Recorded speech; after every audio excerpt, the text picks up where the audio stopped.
Сама скрипит. Ладно. Вот, видишь?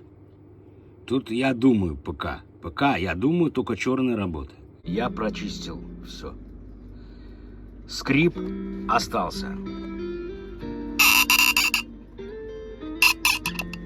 Я сейчас капну туда очень жидкого масла, и мы посмотрим дальше. Если это не получится, я буду вынимать эту штучку. Она вот здесь видно, ее внутренности. Но прежде всего я вспрысну его очистителем.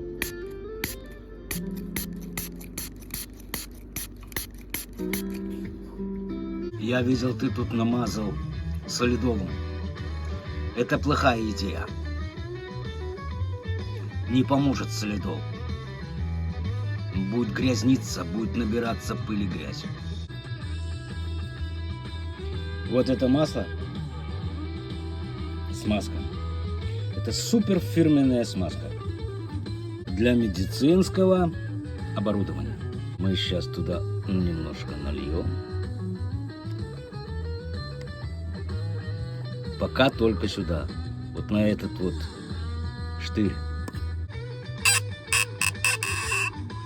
Пока ничего не помогло. Будем вынимать эту крутилку.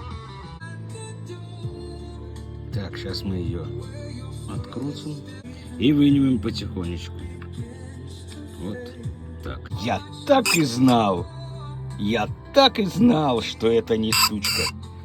Или штучка здесь. Не зря тебя я ревновал, не зря в разлуке тосковал.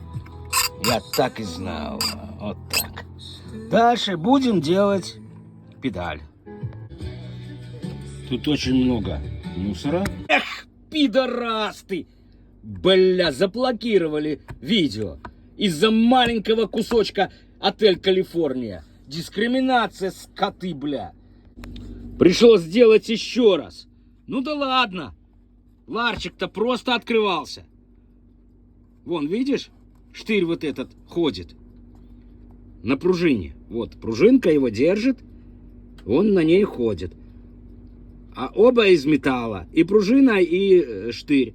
И дает скрип, если не смазывать. Вот и вся проблема. Правильный диагноз — 70% выздоровления.